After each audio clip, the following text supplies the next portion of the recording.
Hello students, welcome back to our YouTube channel Eklavya coaching Bularpur. तो चलिए आज हम लोग 9th क्लास के एसएसटी पढ़ने वाले हैं और इतिहास पढ़ेंगे, जिसमें दूसरा चैप्टर पढ़ने वाले हैं जिसका नाम है अमेरिकी स्वतंत्रता संग्राम। दूसरा चैप्टर का नाम है अमेरिकी स्वतंत्रता संग्राम। तो चलिए लेटेस्ट स्टार्ट, चलिए शुरू करते हैं। इसमें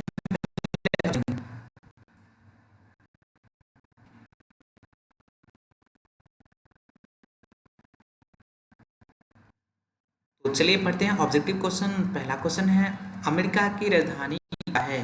तो अमेरिका की राजधानी वाशिंगटन है। अमेरिका की राजधानी वाशिंगटन है। कॉमन सेंस की रचना किसने की थी? तो कॉमन सेंस की रचना टॉमस पेन ने की थी। स्टम्प एक्ट किस वर्ष पारित हुआ था? तो स्टम्प एक्ट जो था 1765 में पारित किया गया था। तो स्टम्प एक्ट क्या था, पढ़ेंगे आगे कि मतलब जो भी कोई सरकारी कागजात होते थे या जो भी मतलब जितने भी सरकारी कागजात होते थे उस पर मतलब सरकार का स्टंप लगाना जरूरी होता था। कोई भी मान लीजिए आप न्यूज़पेपर छपा रहे हैं तो उसमें सरकार का उसमें मुहर लगाना जरूरी था। इसी को स्टाम्प एक्ट कहा गया। मतलब ये रेवेन्यू जनरेट करने का एक मतलब एक नया तरीका अपनाया गया था। इसी को स्टाम्प एक्ट कहा गया था, जो 1765 में इसको लागू किया गया था। अगला क्वेश्चन है फोर्थ नंबर, अमेरिका स्वतंत्रता संग्राम में अंग्रेजों का सेनापति कौन था? अमेरिकी स्वतंत्रता संग्राम में अंग्रेजों का सेनापति कौन था? तो कर्नवालिस था। अमेरिका संविधान कब लागू हुआ था? तो 1789 में। अमेरिका का संविधान कब लागू हुआ? 1789 में। अगला क्वेश्चन है, विश्व में प्रथम लिखित संविधान किस देश में लागू हुआ? हाँ जी, वो देश पहला अमेरिका था जहाँ पे लिखित संविधान है।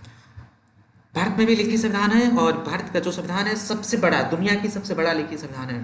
तो सबसे पहले लिखित संविधान कहाँ लागू हुआ था? तो लिखित संविधान लागू हुआ था आपका अमेरिका में। किस संधि के द्वारा अमेरिकी स्वतंत्रता संग्राम की मान्यता मिली? तो पेरिस की संधि द्वारा अमेरिकी स्वतंत्रता संग्राम को मान्यता मिली। अमेरिकी स्वतंत्रता संग्राम में अमेरिका का सेनापति कौन था?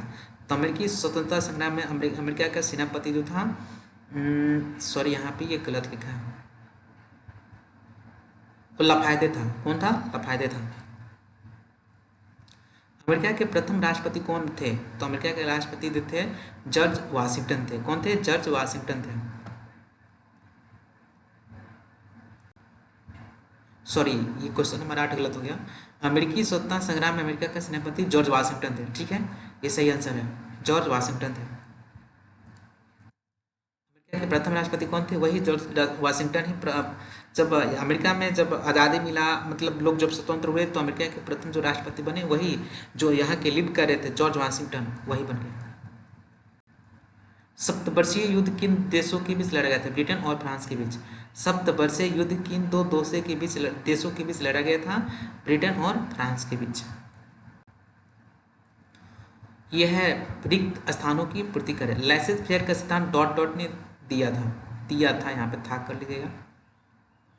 तो ये एडम स्मिथ था। एडम स्मिथ लाइसेंस फेयर का सिद्धांत दिया था। लाइसेंस फेयर का सिद्धांत मतलब होता है टैक्स फ्री जो मतलब जो टैक्स फ्री व्यापार होता है, ट्रेड होता है, उसे लाइसेंस फेयर कहा जाता है।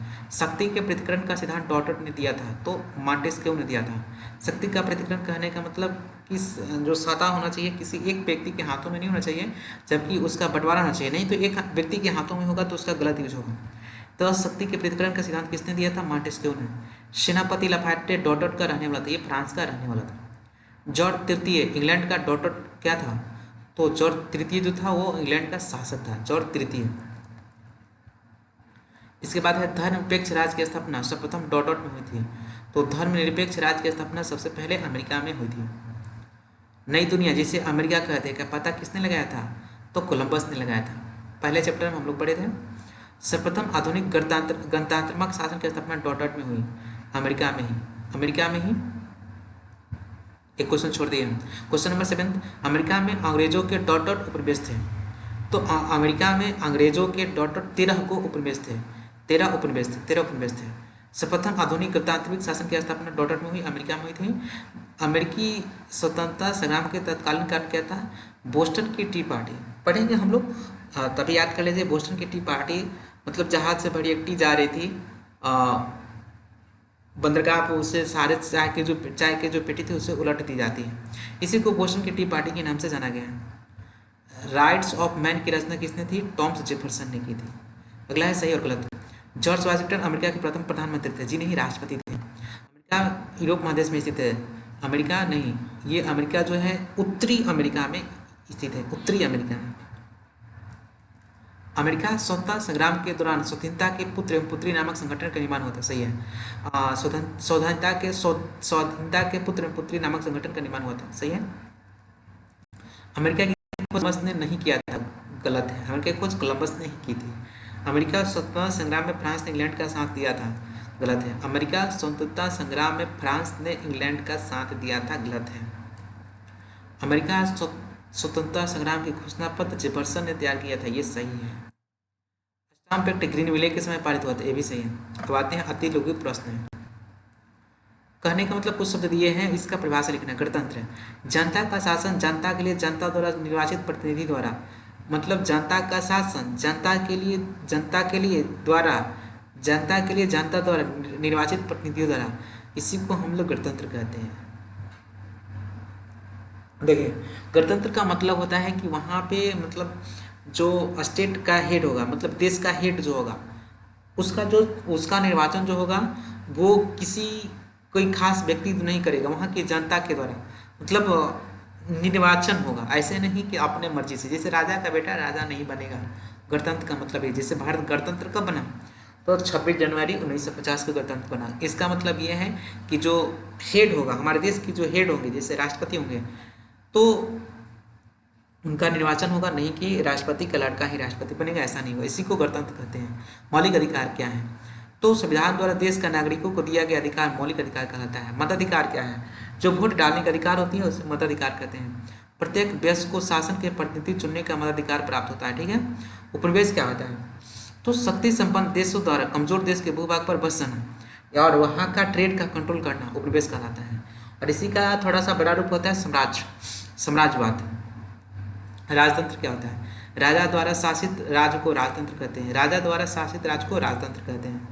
आते हैं अति लघु प्रश्न में। अमेरिका या दुनिया की खोज क्यों हुई? अमेरिका या नई दुनिया की खोज स्पेन की महत्वपूर्ण उपलब्धि थी। इससे यूरोप और अमेरिका के बीच समुद्री यात्रा को बढ़ावा मिला। नई दुनिया की खोज इंग्लैंड के लिए वरदान साबित हुआ। कैसे? क्योंकि वो वहाँ पे अपना उपनिवेश स्थापित किए थे। नई दुनिया की खोज कर इंग्लैंड ने अपने 13 उपनिवेश स्थापित कर लिए। इनका प्रशासन इंग्लैंड से प्रचलित प्रशासनिक व्यवस्था के अनुरूप होता था। कहने का मतलब सब कुछ इंग्लैंड कंट्रोल करता था। इसने अमेरिका का भरपूर दोहन किया, जिससे उनकी आर्थिक स्थिति समृद्ध होती गई। ठीक है। तीसरा क्वेश्चन कह रहा है मुक्त व्यापार के सिद्धांत ने उपनिवेशवासियों को क्रांति के लिए प्रेरित किया। कैसे? मुक्त व्यापार, लेसेस फेयर का सिद्धांत। उपनिवेशवाद का बुनियादी सिद्धांत उपनिवेशियों के आर्थिक शोषण एवं उनके संसाधनों का दोहन करना था। इसी के विरोध में मुक्त व्यापार की धारणा विकसित हो रही थी, जिसमें राज्य द्वारा व्यापार को नियंत्रित करने का विरोध किया गया था। इस सिद्धांत के अनुसार उपनिवेशवासियों अपने व्यापार एवं अन्य क्रियाकलापों में इंग्लैंड के हस्तक्षेप को नापसंद करते थे। मतलब अमेरिका के जो लोग थे नहीं चाहते थे कि मेरे कार्यों में इंग्लैंड के लोग हस्तक्षेप करें। इसी ने उपनिवेशवासियों को क्रांति के लिए प्रेरित किया था। इसीलिए अमेरिका की मतलब जो स्वतंत्रता संग्राम था हुआ था। अमेरिकी स्वतंत्रता संग्राम ने फ्रांस पर भी प्रभाव डाला। कैसे? अमेरिकी स्वतंत्रता संग्राम ने फ्रांस पर भी प्रभाव डाला। इस संग्राम में लफायते के नेतृत्व में फ्रांसीसी सैनिक ने भी भाग लिया था। मतलब अमेरिका को आज़ादी दिलाने के लिए जो फ्रांस की सेना थी ना, लफायते के नेतृत्व में यहाँ से लड़ रहे थे, अमेरिका के लिए लड़ रहे थे। युद्ध के बाद जब युद्ध अपने देश लौटे तब उन्होंने वहाँ की जनता के लिए निरंकुश राजतंत्र के प्रति जागरूक करने का प्रयास किया और दूसरी ओर फ्रांस की अर्थव्यवस्था भी बुरी तरह से प्रभावित हो गई। पांचवा क्वेश्चन कर रहे हैं स्वतंत्रता संग्राम के परिणामों ने औपनिवेशिक विश्व को प्रभावित किया। हाँ जी, प्रभावित किया। हाँ, प्रभावित किया। अब सभी उपनिवेश अपनी अपनी स्वतंत्रता की प्राप्ति तथा अपनी आज़ादी के लिए व्यग्र उठे। यह एक ऐसा विद्रोह था जिसने उपनिवेशवासियों में नौ चेतना का संचार किया था। कहने का मतलब जितने भी देश गुलाम थे तो सब में आग लगने लगा कि अमेरिका आज़ाद हो गया तो हम भी आज़ाद होंगे। चलते हैं त्रिक उत्तरीय प्रश्न। अमेरिकी स्वतंत्रता संग्राम के 3 प्रमुख कारणों की विवेचना कीजिए। मतलब अमेरिकी स्वतंत्रता संग्राम हुआ क्यों? तो हम लोग ऊपर पढ़े कि जो अमेरिका जो था वहाँ पे इंग्लैंड ने अपना 13 उपनिवेश स्थापित किए थे और उसका मतलब पूरे अमेरिका पे वो कंट्रोल कर लिए थे। तो अमेरिकी स्वतंत्रता संग्राम विश्व इतिहास के एक महत्वपूर्ण घटना थी जिससे निम्नलिखित कारण थे। पहला कारण क्या कर रहा है? उपनिवेशों में नैतिक स्वच्छता का अभाव। मतलब जो उपनिवेश थे उसमें राजनीतिक स्वतंत्रता का अभाव था। अमेरिका उपनिवेश में अधिकतर अंग्रेज लोग थे जिन्होंने इंग्लैंड की संसदीय व्यवस्था एवं विधि विधान को देखा था, अतः वे अपने उपनिवेश में भी उसी तरह के प्रजातांत्रिक व्यवस्था एवं विधि विधान चाहते थे।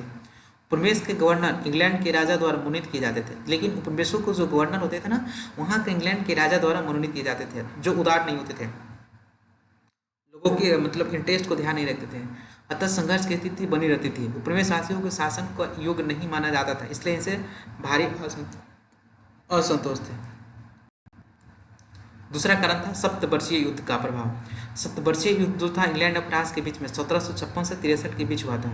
इस युद्ध से पूर्व तक उपनिवेशवासियों इंग्लैंड से घनिष्ठ रूप से जुड़े थे, क्योंकि वे कनाडा में फ्रांसीसियों के विरुद्ध अकेले अपनी रक्षा करने में असमर्थ थे। लेकिन इस युद्ध में फ्रांस के पराजय के साथ ही यह भय समाप्त हो गया। अब उपनिवेशवासियों का एकमात्र लक्ष्य इंग्लैंड को बेदखल करना था। प्रोफेसर पोलार्ड ने कहा था, फ्रांस के पराजय ने अमेरिका वासियों की स्वतंत्रता की इच्छा को भड़काया है।